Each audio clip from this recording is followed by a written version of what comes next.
bienvenue à la Bellone. Tant que l'ingénieur du son fait son travail, bonjour. Rencontre avec Delphine de Vigan qui nous fait le plaisir de sa présence aujourd'hui. À l'occasion de la sortie des Gratitudes, alors Delphine en rappelle, hein, vous avez de nombreux romans Jeux sans fin, Les Jolis Garçons, Un soir de décembre, Noé et moi, qui avait un joli succès, Sous le manteau, Les heures souterraines, Rien ne s'oppose à la nuit, dont on reparlera probablement aujourd'hui, d'après une histoire vraie. Vous m'entendez maintenant? Ça va intervenir, ne vous inquiétez pas. Là, c'est la panique en coulisses, probablement. Les loyautés, les gratitudes, également les gratitudes, c'est le roman pour lequel vous êtes présent aujourd'hui. Mais il n'y a pas de beaucoup, s'il y en a.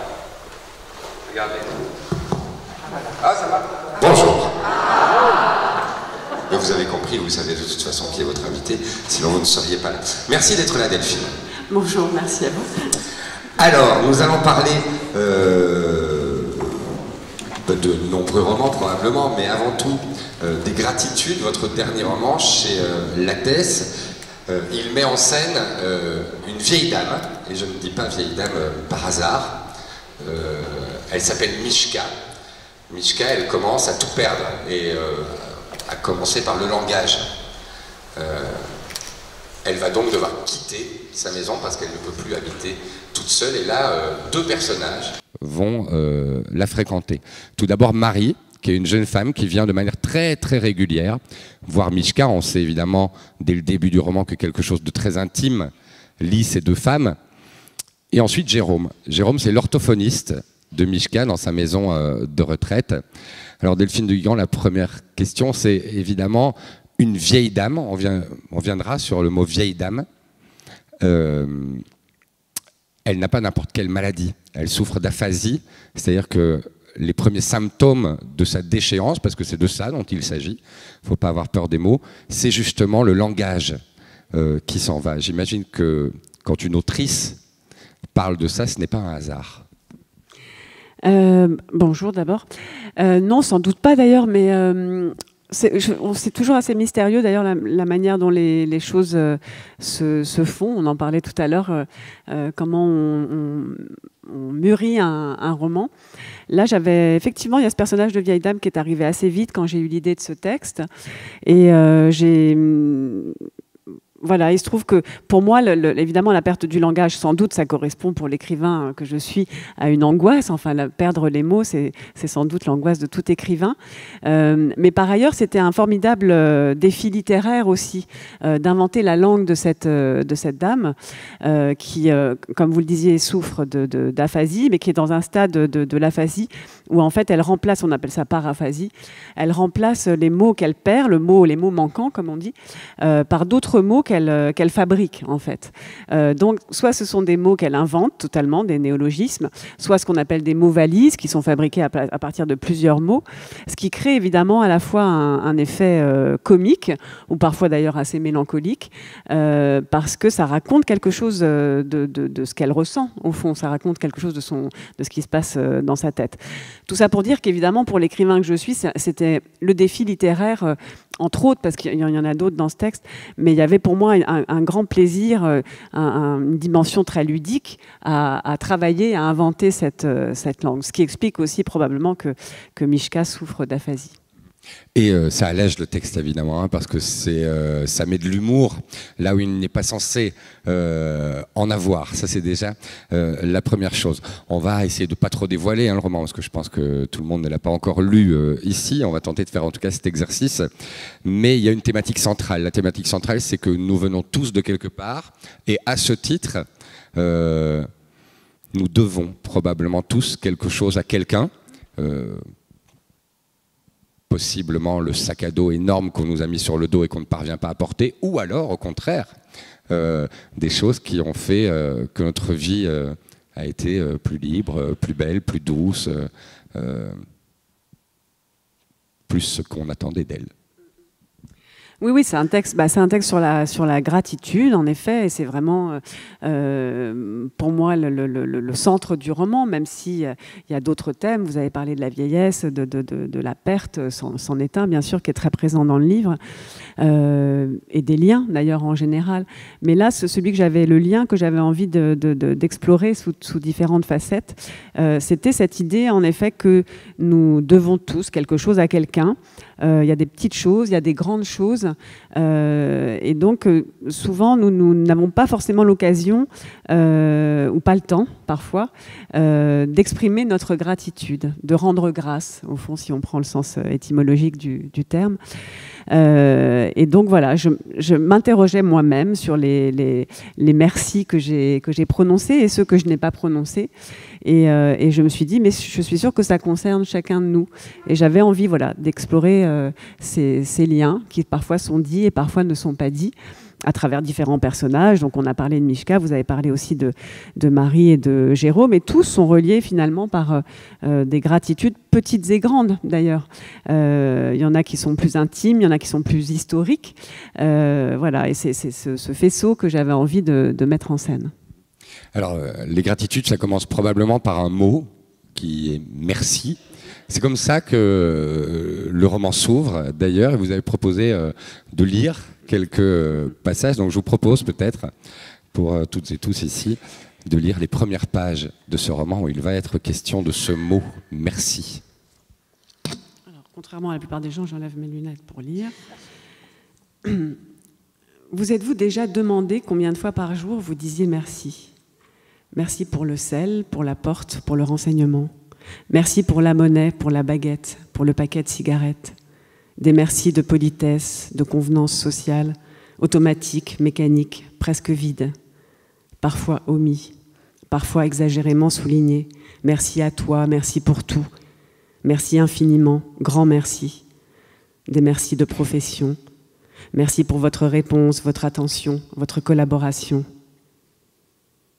Vous êtes-vous déjà demandé combien de fois dans votre vie vous aviez réellement dit merci, un vrai merci, l'expression de votre gratitude, de votre reconnaissance, de votre dette. À qui ? Au professeur qui vous a guidé vers les livres ? Au jeune homme qui est intervenu le jour où vous avez été agressé dans la rue ? Au médecin qui vous a sauvé la vie ? À la vie elle-même ? Aujourd'hui, une vieille dame que j'aimais est morte.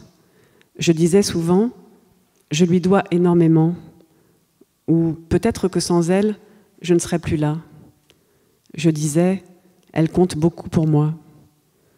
Compter, devoir, est-ce ainsi que se mesure la gratitude ? Mais l'ai-je assez remercié ?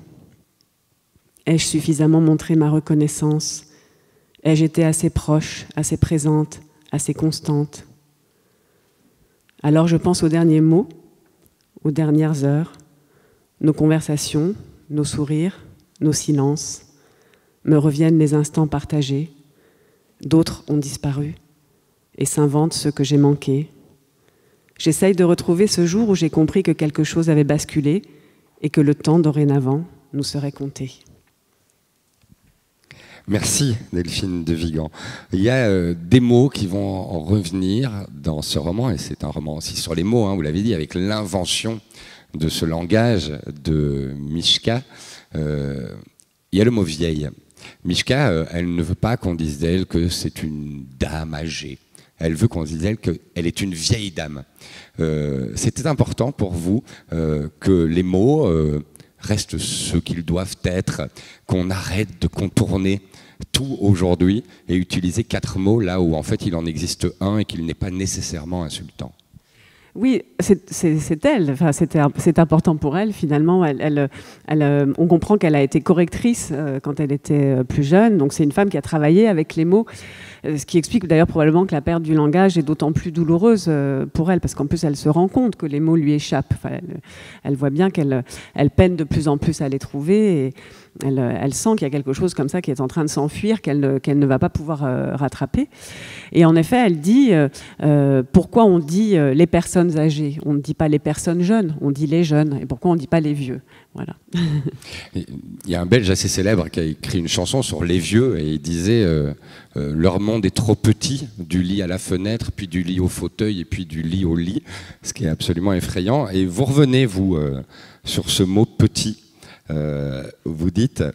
Quelques minutes plus tard, une femme entre dans la chambre pour lui proposer une collation, un petit jus de pomme avec une petite paille et un petit gâteau emballé dans un petit sachet.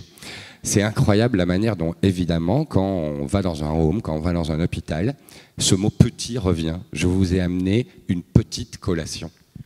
Oui, ce qui est sans doute, de manière souvent involontaire d'ailleurs, de la part des gens qui y travaillent, une forme d'infantilisation en fait. Et c'est vrai, en même temps, on le constate aussi que dans le très grand âge, il y a quelque chose du retour en enfance. La dépendance renvoie aussi à l'enfance. Et donc, il y a quelque chose qui se fait de manière inconsciente dans le langage, que peut-être on a tous, d'ailleurs, dans notre manière de nous adresser aux vieux, de dire tu vas faire une petite sieste, il y a ce mot petit qui revient souvent et que Mishka ne manque pas de remarquer. Alors il y a un personnage masculin, un personnage féminin qui sont autour de Mishka, Jérôme l'orthophoniste, Marie, cette jeune femme dont on comprend qu'elle a un lien extrêmement intime avec Mishka. Jérôme, c'est le bon Dieu fait homme, hein. Vraiment, vous avez mis en scène un personnage masculin sublime comme ça. Pourquoi vous avez mis un personnage masculin aussi sublime dans votre histoire, alors que pour le moment on est plutôt dans une espèce de où on explique ce que les hommes sont vraiment. Là ici c'est un homme complètement idéalisé, il est parfait. C'est drôle que vous me disiez ça parce qu'on m'a beaucoup fait remarquer dans mon précédent roman Les Loyautés que les hommes et les pères notamment en prenaient un peu pour leur grade. Et c'est vrai que c'est des choses là pour le coup qui se font de manière tout à fait inconsciente. Et dans Les Loyautés, je dois dire qu'en effet, je ne me suis pas dit ça au moment où je l'écrivais. Je ne me suis pas dit je vais écrire un roman où les pères sont vraiment mis en difficulté, etc. Mais force est de constater, une fois le roman écrit, que la figure du père dans ce texte est assez malmenée. Voilà, il y a des choses qui probablement travaillent l'écriture de manière là aussi inconsciente. Et donc là, en ce qui concerne les gratitudes, j'ai eu assez vite l'envie de mettre en scène ce personnage d'orthophoniste homme. On me fait aujourd'hui souvent remarquer que finalement c'est une profession qui est très peu masculine, qui est globalement très féminine. Il se trouve que l'orthophoniste qui a inspiré au départ ces lignes, que j'avais accompagné dans les 4 dernières années de sa vie, une très vieille dame qui est morte à 99 ans, qui a été quelqu'un de très important pour moi, qui est probablement à l'origine du texte, qui ne souffrait pas de cette maladie sous cette forme-là, mais avec laquelle j'entretenais ce lien comme ça de gratitude. C'est quelqu'un qui a joué un rôle très important dans ma vie. Et donc, elle a passé les 4 dernières années de sa vie dans une maison de retraite et elle était accompagnée par un orthophoniste. Il se trouve que c'était un homme. Et quand elle est morte, j'ai découvert, parce qu'elle me parlait souvent de lui, j'ai découvert à quel point il était attaché à elle. C'est lui qui s'est manifesté. Il m'a proposé d'ailleurs de m'envoyer un enregistrement qu'il avait fait d'elle.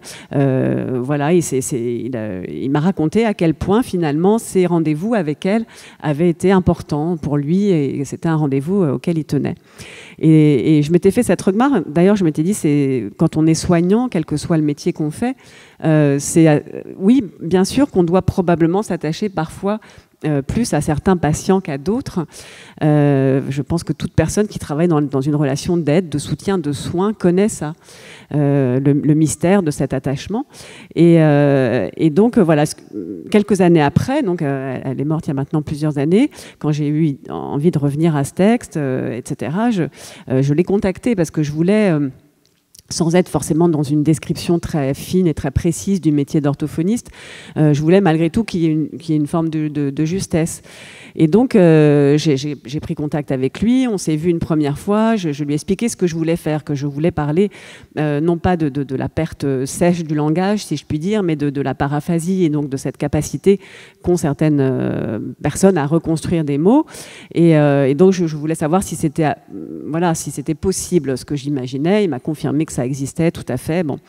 Et puis il m'a dit, voilà, n'hésitez pas, si vous avez d'autres questions, à me recontacter. Et donc à plusieurs reprises, dans la rédaction du roman, je l'ai recontacté pour des petites questions techniques.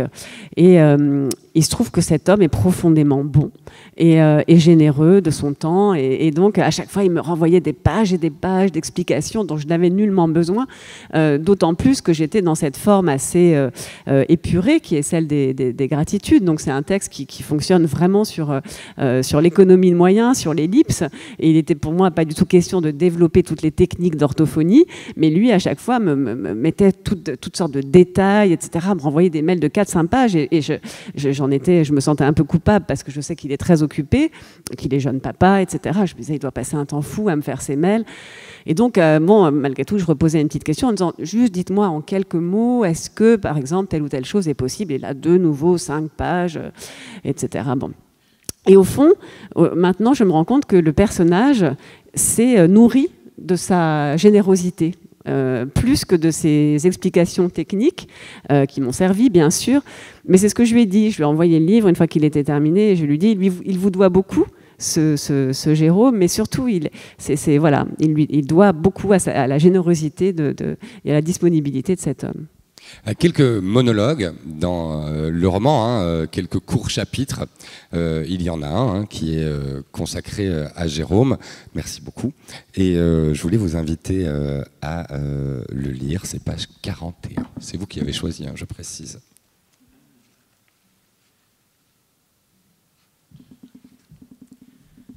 J'ai choisi avec Elisabeth qui m'a suggéré les passages.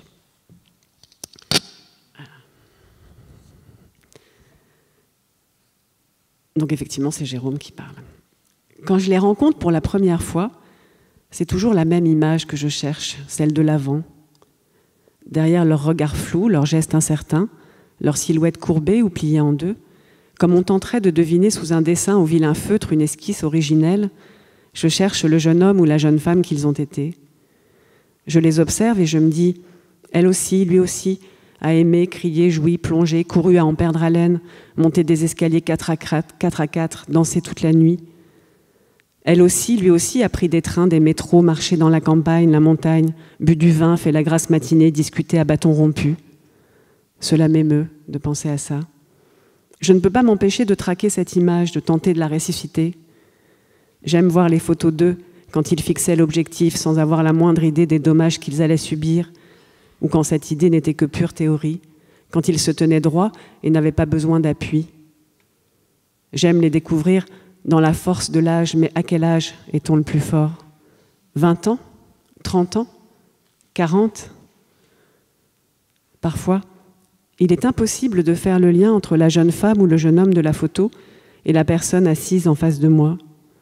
Même avec la plus grande acuité, le plus grand discernement, non, rien ne semble relier ces deux corps, le corps léger, arrogant de la jeunesse et le corps déformé, diminué de la maison de retraite. Je me penche sur les clichés et je dis « On vous reconnaît tout à fait, Madame Hermont » ou bien « Quel bel homme vous étiez, Monsieur Terdian ». Au début, une voix hurlait dans ma tête « Mais enfin, que s'est-il passé? Comment est-ce possible? Est-ce vraiment ce qui nous attend tous, sans exception? N'y a-t-il pas une déviation, un embranchement, un itinéraire bis qui permettrait d'échapper aux désastres? Au début, je travaillais avec différents publics, les enfants, les adultes, les vieux. Puis, peu à peu, l'essentiel de mes journées s'est concentré dans les EHPAD. Je ne peux pas dire que cela a été une décision ni un choix. Cela s'est fait, voilà. Des opportunités et une sorte d'évidence. À présent, je répartis mon temps entre plusieurs établissements. J'ai mon secteur. Je me sens bien. C'est là que je dois être. J'aime les regarder comme ils luttent pied à pied. J'aime leur voix qui tâtonne, qui grelotte, qui hésite. Je les enregistre, oui, c'est vrai. Pas tous, mais certains, oui, dès la première fois. J'ai un appareil numérique minuscule qui contient des dizaines de fichiers, regroupés par dossier. Je les enregistre à des fins d'études pour améliorer mon approche, ma pratique, mais pas seulement. Je chéris le tremblement de leur voix, cette fragilité, cette douceur. Je chéris leurs mots travestis, approximatifs, égarés. et leur silence. Et je conserve tout, même lorsqu'ils sont morts. Madame Seld, je l'ai enregistrée à partir de la 5e ou 6e séance. J'ai tout gardé. Merci Delphine. 20 ans, 30 ans, 40 ans, à votre avis, c'est quoi le plus bel âge de la vie? Et pourquoi? Ah, ça, je ne sais pas, c'est difficile de répondre à cette question. Non, je ne sais pas, je vais faire une réponse un peu de normande. Non. Non. Non, une vraie réponse. 20 ans, 30 ans, 40 ans... En fait, la question de Jérôme, c'est quoi la force de l'âge? La force de l'âge, c'est probablement 40 ans, je dirais. Mais le plus bel âge, je ne sais pas. D'abord parce que je ne les ai pas encore tous vécus, et j'espère qu'il m'en reste encore pas mal, quelques dizaines, on va dire. Voilà, non, c'est vrai que vieillir ne fait plaisir à personne. Maintenant, ça dépend. On est très inégaux dans la vieillesse, comme on l'est dans la vie. On ne vieillit pas de la même manière. On n'a pas tous... les mêmes dispositions, les mêmes chances. Donc voilà. Pour moi, j'ai 40 ans. 40 ans, ça a été un très bel âge. 50 ans, c'est un très bel âge aussi. L'inéluctable de la vieillesse, c'est, en tout cas, elle arrive à ceux qui ont le pot de vivre. Hein. Déjà, c'est très paradoxal. On n'a pas envie d'y arriver, mais quand même, c'est chouette. L'inéluctable de la vieillesse, c'est quelque chose qui vous effraie ou pas? Oui, bien sûr, ce qui m'effraie surtout, c'est cette idée de la dépendance, en fait, qui est maintenant quand même souvent associée au très grand âge. C'est pas tant le fait de vieillir, même si sincèrement je peux pas vous dire que ça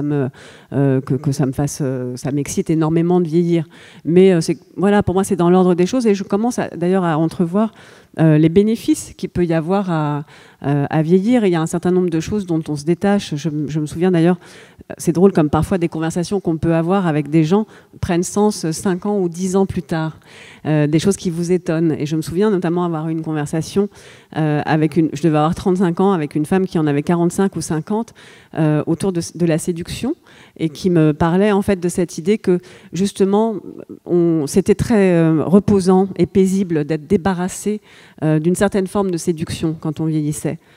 Et à l'époque où elle me disait ça, je me disais quand même, ça doit être terrible, ça doit être dur. Et aujourd'hui, je comprends très bien ce qu'elle voulait dire. Et voilà, donc il y a des choses qui font sens après coup, mais du coup, j'ai complètement oublié votre question. Je suis très surpris, vous êtes débarrassé de toute idée de séduction? Non, mais elle ne fonctionne pas sur la même chose. Non, bien sûr que non. Non, bien sûr que non, mais c'est pas la même séduction. Ouais. Et du coup, j'ai oublié votre question. Oh, mais elle n'était pas très intéressante, vous inquiétez pas. Il y a une idée aussi qui traverse le roman, et c'est d'ailleurs assez souvent, hein, c'est la figure parentale, c'est quoi être un enfant d'eux, et c'est quoi d'être le père ou la mère d'eux. Ici, tous les personnages, les 3 personnages, ont quelque chose à voir avec une parentalité soit atypique, soit problématique. Personne n'est dans une espèce de tradition normative. On va évidemment rien révéler. Est-ce que ça aussi, c'était quelque chose qui vous intéressait de traiter, ou finalement c'est un hasard à la relecture du roman où vous regardez que la filiation de ces 3 personnages est improbable? Non, c'est quelque chose qui revient souvent dans mon travail, et là maintenant que je ne peux plus ignorer tout à fait. Même si je dois dire que ça m'est arrivé aussi peut-être sur des romans précédents, de voir que c'était comme une espèce de motif comme ça dans le tapis qui apparaissait un peu à mon insu.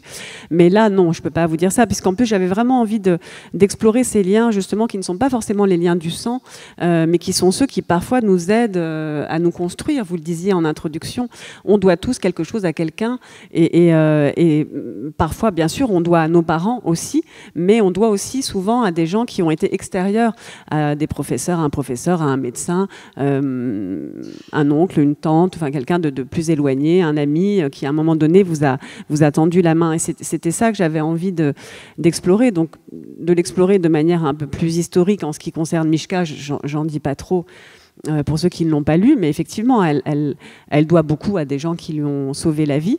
Et comme elle n'a pas pu, d'ailleurs, forcément les remercier, au fond, par une sorte de transitivité, de transmission, elle tente de donner, elle a donné à quelqu'un d'autre ce qu'elle avait reçu, et notamment à Marie, qui était donc une petite voisine, qui vivait dans le même immeuble qu'elle, et dont elle s'est occupée.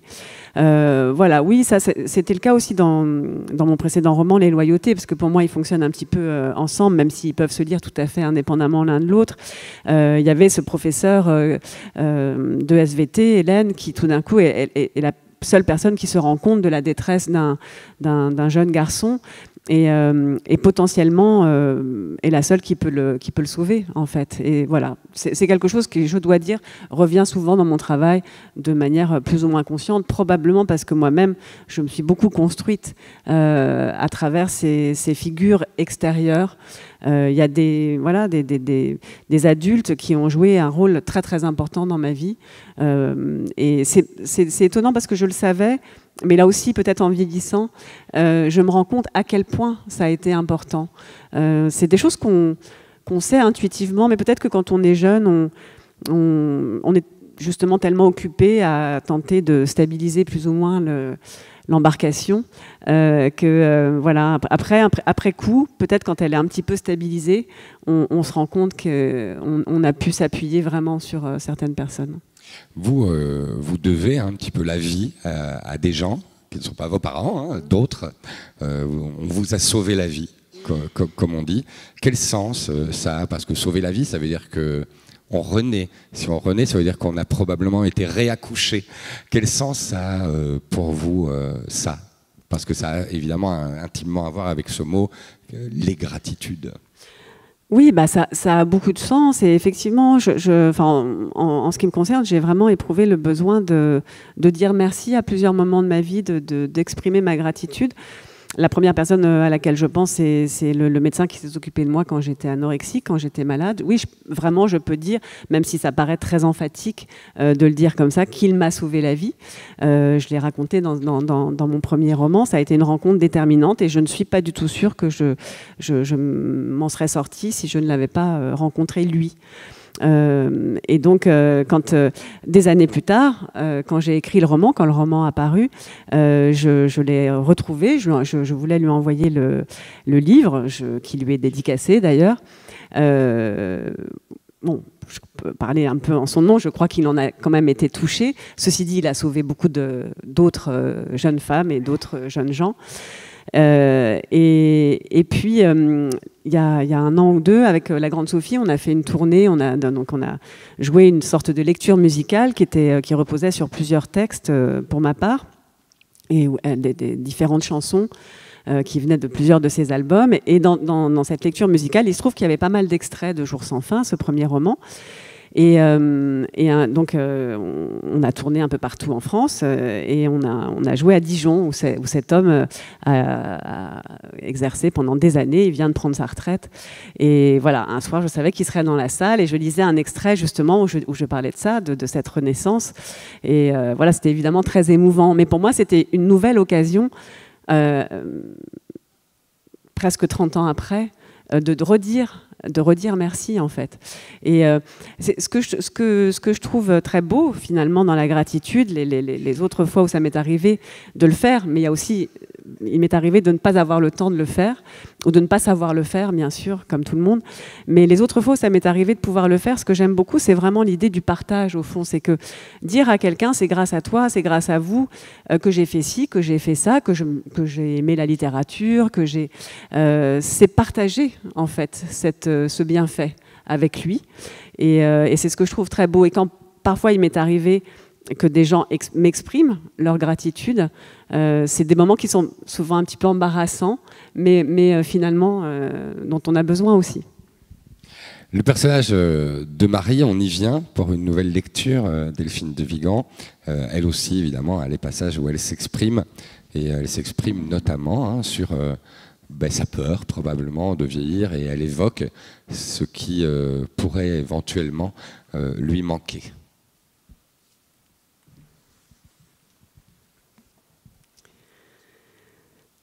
Quand je vais rendre visite à Mishka, j'observe les résidentes. Les très très vieilles, les moyennement vieilles, les pas si vieilles.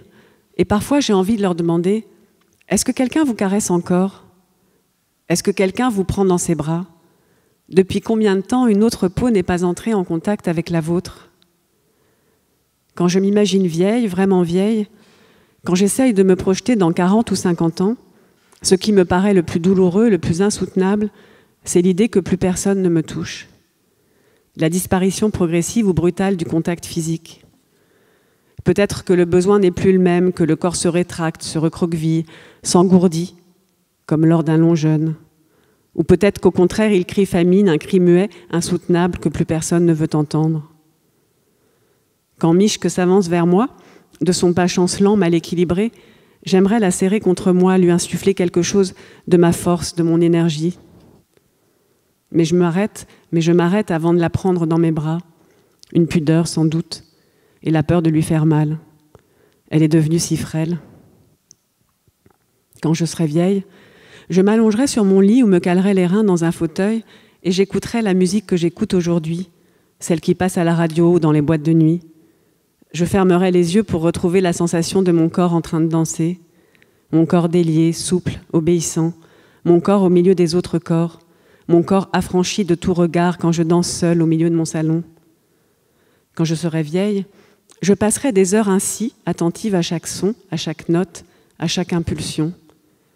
Oui, je fermerai les yeux et je me projetterai mentalement dans la danse, dans la transe. Je retrouverai un à un les mouvements, les ruptures, et mon corps épousera de nouveau le rythme, la mesure, au plus près de sa pulsation. Quand je serai vieille, si je le suis un jour, il me restera ça, le souvenir de la danse, les basses qui cognent dans le ventre et l'ondulation de mes hanches. Merci Delphine. Il y aura une dernière lecture tout à l'heure. Il y a un très beau passage dans ce livre, parce que la question de la maternité est elle aussi évoquée via un personnage. Et quand ce personnage de Marie va vers Michke, lui dire que, évidemment, la maternité, c'est une angoisse, parce qu'on va vers l'inconnu, Michke lui répond « Pour la première fois de mon avis, j'ai commencé à m'appliquer de quelqu'un d'autre. Je veux dire de quelqu'un d'autre que moi. C'est ça qui change tout, tu sais, Marie, c'est d'avoir peur pour quelqu'un d'autre que soi. C'est une grande chance que tu as. » C'est, je trouve, un passage magnifique, c'est l'altérité quand même. Et ce personnage de Michke est très très beau. Elle va perdre le langage et en même temps, on va réaliser que vous parlez de la vieillesse, mais en fait, vous parlez de l'enfance. Parce que tout viendrait de là, et à un moment, Jérôme, l'orthophoniste, dit que ce qui l'interpelle le plus dans son métier, à travailler avec de vieilles personnes, c'est la pérennité des blessures de l'enfance. C'est que tous retournent quelque part en enfance à ce moment-là, et particulièrement sur leurs blessures et leurs douleurs. Est-ce que, et ils ont évidemment bâti leur vie comme nous tous là-dessus, consciemment, inconsciemment, etc. Quand on écrit, comme vous le faites maintenant depuis de longues années, c'est-à-dire que c'est pas un peu, c'est votre vie, est-ce que automatiquement, ça a à voir aussi avec les pérennités des blessures de l'enfance? Probablement oui. Disons que c'est compliqué de répondre à cette question. Je me souviens d'avoir participé il y a justement une dizaine d'années, un peu plus, à une rencontre avec Marc Duguin, et où on était ensemble. Moi, on était invités ensemble. J'avais publié peut-être mon deuxième ou mon troisième livre. Il était déjà un auteur confirmé. Et quelqu'un nous avait posé cette question de pourquoi on écrit, pourquoi on devient écrivain, etc. Et il a répondu en une ou deux phrases que pour lui, écrire, de toute façon, ça avait quelque chose à voir avec l'enfance et avec la blessure d'enfance. Et à l'époque, je me suis dit que je trouvais que c'était peut-être un raccourci et que c'était pas si simple que ça, etc. Et là aussi, peut-être en vieillissant, je pense qu'il a raison, en fait. Je pense qu'il y a vraiment quelque chose dans l'écriture qui va chercher sa source, pas seulement d'ailleurs dans la blessure, en tout cas dans l'enfance au sens large, dans ce qu'on a éprouvé, dans ce qu'on a traversé, dans ce qu'on a vécu, sans doute aussi dans ce qui nous a porté dans l'enfance. Mais peut-être parce que simplement, c'est quand même notre construction qui est basée là-dessus. Et je pense que chacun perçoit ça pour lui-même, à quel point nous sommes, même adultes, même quand on est d'âge mûr, encore traversés par des choses qui viennent de l'enfance. Ça ne veut pas dire qu'on ne peut pas d'ailleurs les apprivoiser. Ou là aussi, ma position a évolué. Moi, je me souviens que quand je suis entrée dans l'âge adulte, je pensais qu'être adulte, ça voulait dire se débarrasser totalement de l'enfant qu'on avait été. Et voilà, je me suis rendu compte que d'abord c'était pas possible, et puis que c'était pas forcément souhaitable non plus. Donc voilà. Et l'écriture, il y a quelque chose bien sûr qui va puiser en permanence dans peut-être aussi dans l'étonnement de l'enfant, dans la curiosité de l'enfant. Moi, je me souviens que de l'enfant que j'ai été, très observatrice, à tout le temps essayer de capter, comprendre ce qui se passait autour de moi, des tas de choses qui me semblaient d'ailleurs très opaques, pour lesquelles je n'avais pas forcément les clés. Et je retrouve parfois dans ma posture adulte quelque chose de cet ordre-là, une manière de se mettre en permanence en observation, plus que de vivre les choses. Et ça, une forme de timidité aussi qui vient de l'enfance. Enfin, toutes ces choses que j'ai eu à apprivoiser, mais qui probablement, un petit souci d'hypersensibilité aussi, mais qui font probablement de moi l'écrivain que je suis. Mais par ailleurs, si vous voulez, ça ne suffit pas, bien sûr, et que, en ce qui me concerne, c'est très important pour moi de me nourrir de ce qu'est le monde d'aujourd'hui et de tenter de le restituer dans mes livres. C'est pas, ce qui m'intéresse, c'est pas de revenir inlassablement sur mon enfance, parce qu'au fond, c'est pas très intéressant. Mais en revanche, de puiser dans l'enfant que j'ai été, de trouver dans ce regard d'enfant qui a été le mien, dans cette hypersensibilité de l'enfant que j'ai été, une manière de regarder le monde d'aujourd'hui, ça oui. Donc ce en quoi ça reste finalement actif, parce que je vois bien aussi que dans ma manière de percevoir des choses, les choses qui m'entourent, les choses qui constituent notre monde actuel, ce qui me heurte, ce qui m'étonne, ce qui me blesse, ce qui me pose difficulté, ça a quelque chose probablement à voir avec l'enfant que j'ai été. Mais ça parle d'aujourd'hui. Et mon travail d'écrivain, ça consiste aussi à tenter de tendre un miroir au monde, à la société qui est la nôtre. Alors on est en Belgique évidemment, on ne peut pas éviter quelques pages du roman où vous parlez d'un film adapté d'un livre.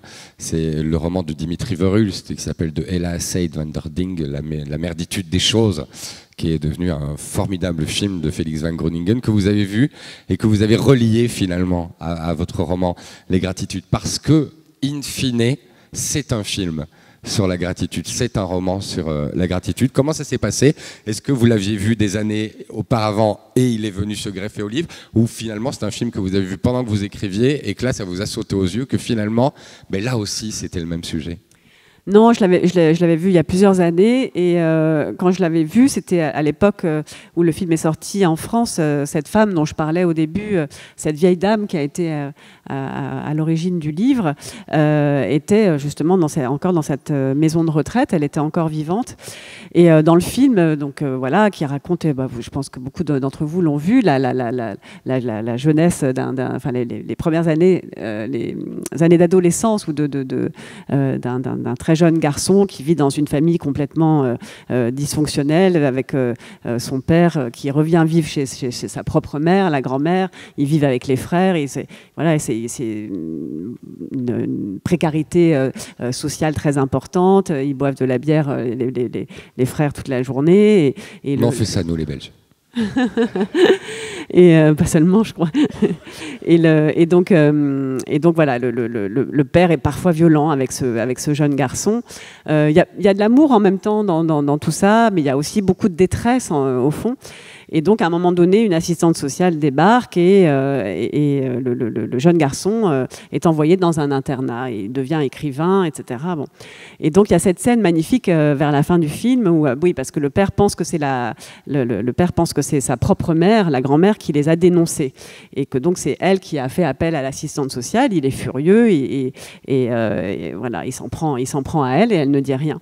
Et des années plus tard, cet homme qui est devenu donc écrivain, qui d'ailleurs se pose la question question de la paternité au moment du film, va voir sa grand-mère qui est dans une maison de retraite et là, il lui dit « Je te remercie parce que tu n'as rien dit, tu n'as pas dit que c'était pas toi ». Or, c'est lui qui a appelé les services sociaux quand il était enfant. Et cette scène est absolument bouleversante. Et donc, quand j'ai vu ce film... parfois, vous savez tous, il y a des choses qui résonnent de manière très très particulière. Parfois, on est conscient, on identifie tout de suite pourquoi, et parfois non. Mais là, j'étais avec, je me souviens, j'ai vu le film avec une amie, les lumières se sont rallumées, j'ai pleuré pendant 10 minutes. Parfois, j'ai des effets retard comme ça au cinéma. Je pleure pas forcément pendant le film, mais en revanche, je suis absolument dévastée pendant les minutes qui suivent. Et donc voilà, voir ce film, en fait, m'a permis de dire merci à cette femme. C'est-à-dire que je me suis dit, il faut que ça passe par des mots. Bien sûr, je suis là, j'essaye d'être là, j'essaye de lui rendre ce qu'elle m'a donné, je vais la voir, etc. Mais au fond, ça suffit pas. Il faut que j'arrive à lui dire avec des mots ce qu'elle a représenté pour moi. Et je ne suis pas sûre que j'aurais su le faire si je n'avais pas vu ce film. Et je me suis dit, c'est tellement important, et cette scène est tellement belle, c'est tellement important quand il lui dit merci. Et donc voilà, et quelques années plus tard, quand j'ai écrit le livre, évidemment, cette scène m'est revenue. Et elle est très belle. Je vous invite à une dernière lecture, si ça ne vous dérange pas, Delphine, et ensuite, eh bien, chacune et chacun pourra poser les questions à Delphine de Vigan. Ça va parler de vieillir, c'est apprendre à perdre. Vous allez voir, c'est un passage très rigolo du livre.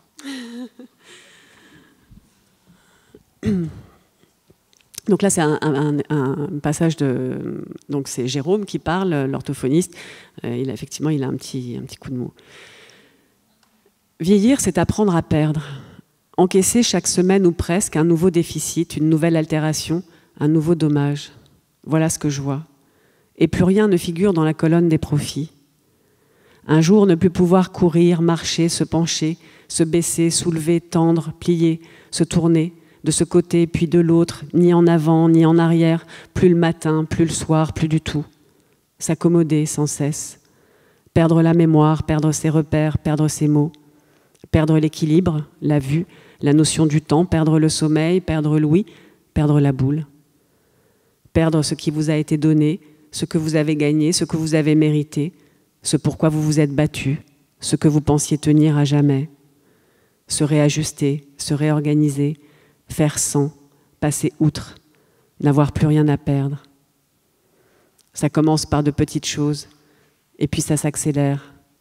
Car une fois qu'ils sont là, ils perdent gros, par paquet, ils perdent un max. Et ils savent que malgré leurs efforts, se combattre de chaque jour, recommencer à zéro, malgré cette bonne volonté dont ils font preuve, ils ne perdent rien pour attendre. Merci beaucoup Delphine. Qui veut poser la première question? Oui.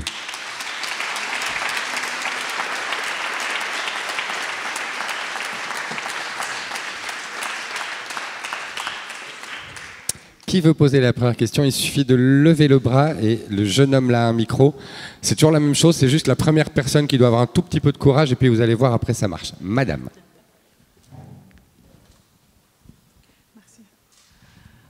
Bonjour. J'ai la couverture du livre là sous les yeux et il y a une chose qui me frappe, c'est qu'elle est très ressemblante avec celle d'un livre de Jeanne Benhammer qui s'appelle Profane. Est-ce que c'est un hasard? Est-ce que vous le saviez? Et non, qui est aussi l'histoire d'un vieux monsieur.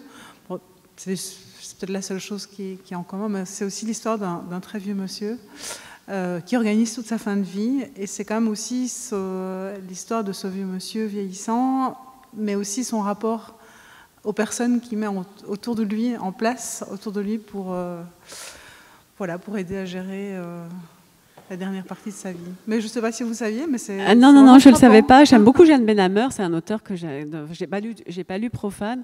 Un des livres de Jeanne Benhammer que j'ai beaucoup lu, qui est sans doute d'ailleurs un des livres que j'ai le plus offert dans ma vie, c'est Les Demeurés, qui est un très très beau texte, dont je vous conseille d'ailleurs la lecture pour ceux qui ne l'ont pas lu. Non, j'avais pas du tout conscience de ça. Là, j'avais envie que la couverture fonctionne un peu avec celle des loyautés, qui est pour moi donc mon livre précédent, qui va un peu de pair avec celui-ci, même si les livres ne se suivent pas. Et j'avais envie, j'adore les coquelicots, j'aime aussi la fragilité. Je ne sais pas si c'est un coquelicot qu'il y a sur sa couverture, oui. Ah bon, d'accord, bah, je regarderai. Donc il y avait cette idée pour moi d'éphémère dans la fleur qui est fragile, qui se fane vite. Voilà, une fleur pour dire merci, c'est aussi un... Et s'il y avait un hommage, il était plutôt rendu à Bashung, qui est un chanteur que j'adore, comme vous le savez peut-être.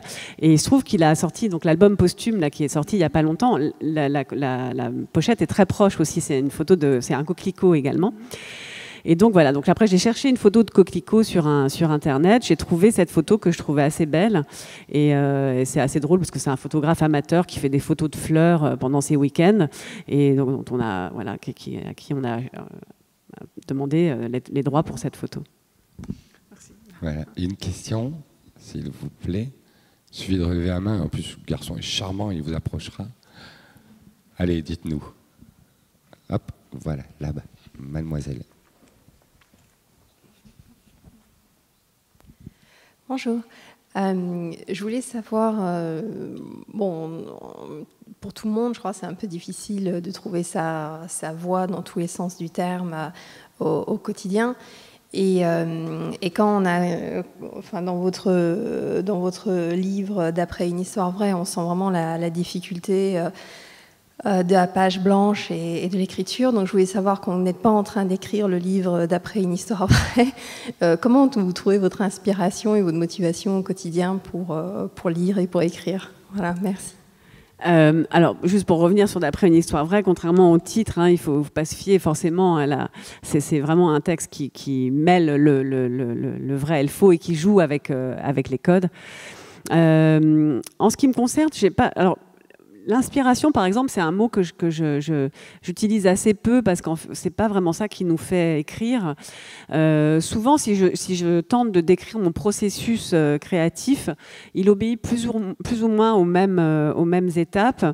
Ça prend du temps déjà. Il y a toujours un moment où, oui, vient l'idée d'un livre, souvent dans voilà, quelque chose qui me heurte. Je parlais tout à l'heure de l'importance pour moi de raconter quelque chose de la société contemporaine. Et souvent, enfin, plusieurs de mes livres sont venus comme ça, d'images, de moments où je me suis dit, tiens, j'aimerais bien écrire là-dessus, j'aimerais bien... Alors ça peut être des choses qui sont plus intimes, mais auxquelles j'ai envie de donner un tour plus universel. Je pense par exemple aux Heures souterraines, où j'avais vraiment envie de parler de la souffrance au travail, mais pas de raconter forcément moi ce qui m'était arrivé, d'essayer de faire quelque chose de plus général sur ce que c'est que la vie en entreprise, comment l'entreprise peut à un moment basculer d'un lieu éventuellement d'épanouissement à un lieu de destruction. Voilà, donc souvent quelque chose comme ça qui m'interpelle. Je pense aussi à Noé et moi, qui est né de l'image de jeune fille de 18 ans que j'ai croisée un jour dans la rue. Et puis là, c'est comme un petit grain de sable qui ne demande qu'à grossir, qu'à comme ça prendre forme petit à petit. Ça ajoute probablement d'autres choses. On en parlait avec Jérôme tout à l'heure, j'ai des temps de maturation qui sont assez longs. Je n'enchaîne jamais 2 romans. Donc pendant plusieurs semaines, mois, je vais vivre avec ce petit caillou dans ma poche. Et puis... Mais c'est déjà une autre manière de regarder les choses. C'est-à-dire que quand j'ai l'idée d'un livre, tout potentiellement peut venir le nourrir. Et de manière à la fois consciente et inconsciente, je vais orienter mes lectures, mes recherches vers ce sujet. Là, par exemple, mon prochain livre, l'idée du livre est née d'un reportage que j'ai vu à la télévision qui m'a choquée. J'ai vu quelque chose, non mais c'est pas vrai, enfin voilà. Et du coup, je me suis dit, tiens, j'ai vraiment envie d'écrire là-dessus. Et petit à petit, c'est un fil que j'ai commencé à tirer qui m'a amené à d'autres réflexions.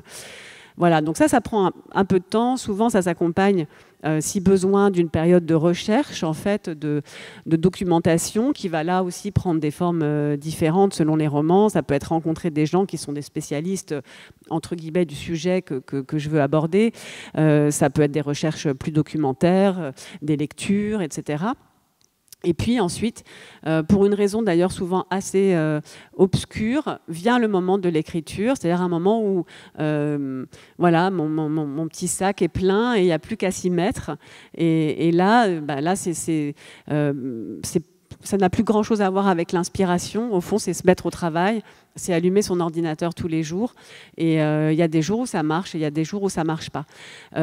Personnellement, je ne connais pas la page blanche telle que je l'ai décrite d'après une histoire vraie. Ça ne m'est jamais arrivé, ça.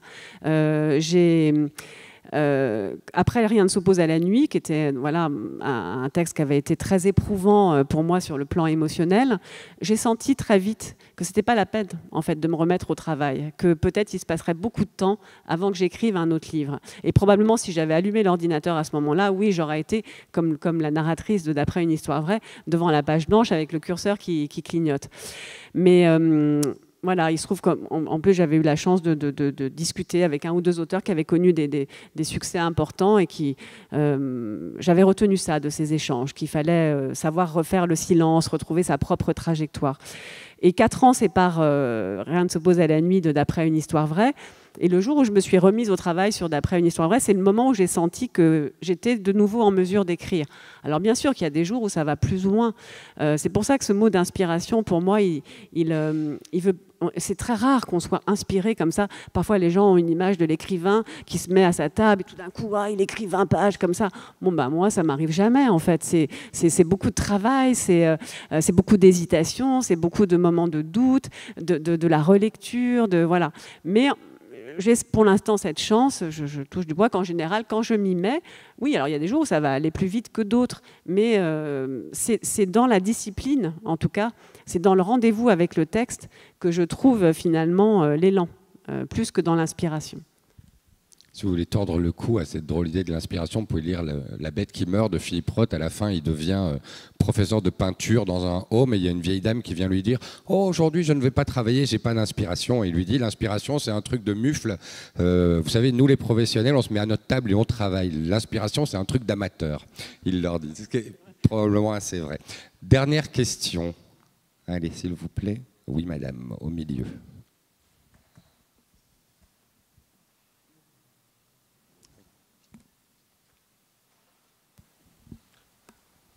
Puisque vous dites qu'en grande partie c'est une discipline, quel est l'événement ou la rencontre? Qu'est-ce qui a fait que vous ayez décidé d'écrire?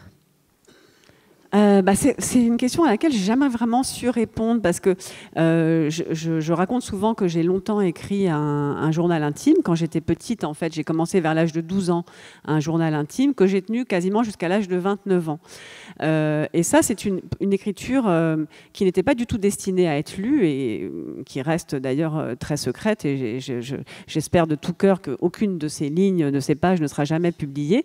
Qui m'a aidé à me connaître, qui m'a aidé à me construire, qui m'a aidé à vivre en fait.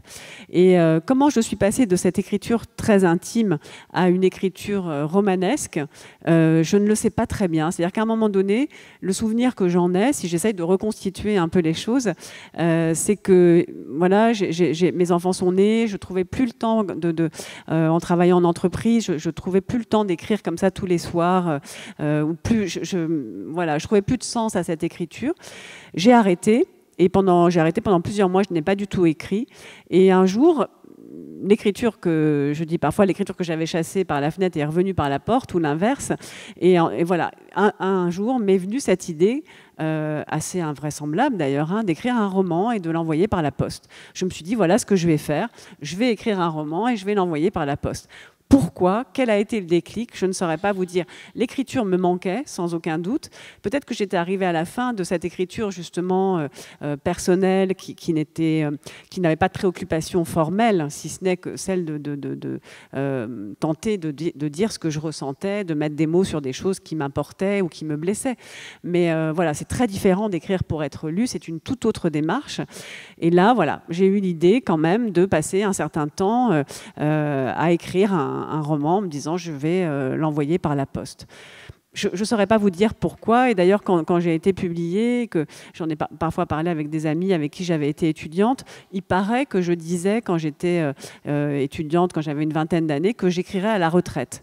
Bon, finalement, ça, j'ai pas attendu la retraite, c'est bizarre, je me rappelais pas du tout de ça, hein. C'est des amis qui me l'ont raconté.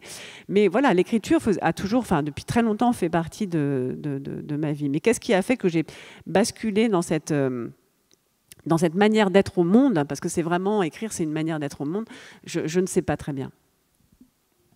Eh bien, restons sur ce mystère parce que c'est joli. Merci beaucoup Delphine. Merci à vous.